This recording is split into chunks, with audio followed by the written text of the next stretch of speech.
گھرانے راضی ہو گئے، مگر آمنہ کے والد نے ایک شرط رکھی کہ فراز اپنی زندگی کی ذمہ داریاں پوری خلوص سے نبھائے گا۔ ڈرامے کے اختتام میں ایک خوبصورت منظر پر ہوتا ہے جہاں آمنہ اور فراز نکاح کے بندھن میں بندھتے ہیں۔ آمنہ کی آنکھوں میں سکون اور فراز کے دل میں شکر گزاری ہوتی ہے۔ ڈرامہ سیریل کے حوالے سے اپنے رائے کی اظہار لازمی کمنٹ کریں، ساتھ میں ہمارا یوٹیوب کا چینل سبسکرائب کرنا مت بھولیے۔ تھینکس فار واچنگ، اللہ حافظ۔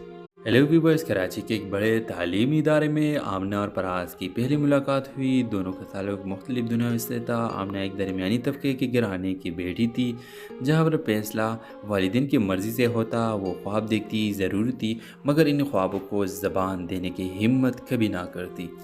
دوسری طرف فراز ایک خوشحال بزنس فیملی سے تعلق رکھتا تھا مگر اپنی ماں کی بیماری نے اس کے دل کو حساس بنا دیا تھا۔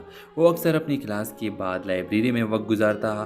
وہیں ایک دن آمنہ سے گفتگو کا آغاز ہوا۔ شروع میں چھوٹی چھوٹی باتیں ہوئی مگر جلد ہی دونوں کے درمیان ایک عجیب سا رشتہ بن گیا۔ فراز کھلے دل کا تھا، وہ جذبات کو چھپاتا نہیں تھا۔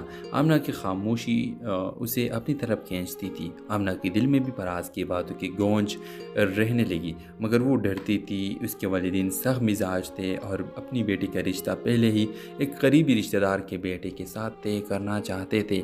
فراز نے ایک دن صاف الفاظ میں آمنہ سے کہا، آمنہ میں جانتا ہوں تم ڈرتی ہو لیکن اگر تم ایک بار میرا ہاتھ تھام لو تو ساری دنیا سے لڑنے کی ہمت آ جائے گی۔ آمنہ کی آنکھوں میں آنسو آ گئے۔ وہ اسے کھونا نہیں چاہتی تھی مگر والدین کے رضا کے بغیر آگے بڑھنا بھی تھا اس کے لیے ممکن نہ تھا۔ ادھر فراز کے والدین کو بھی یہ تعلق پسند نہ آیا۔ انہیں لگتا تھا کہ آمنہ ان کے بیٹے کے معیار کی نہیں ہے۔ کہانی میں اصل موڑ تب آیا جب فراز کی ماں جو عرصے سے بیمار تھی ایک دن آمنہ سے ملی۔ آمنہ نے نہ صرف بلکہ ان کے ساتھ محبت عزت کا وہ سلوک کیا جو کسی نے نہ کیا تھا۔ یہی لمحہ تھا جب فراز کی ماں کا دل بدل گیا۔ انہوں نے اپنی شوہر کو قائل کیا اور کہا، یہ لڑکی ہمارے بیٹے کی زندگی کو سکون دے سکتی ہے۔ اس کے چہرے پر میں نے وہ خلوص دیکھا ہے جو دولت سے نہیں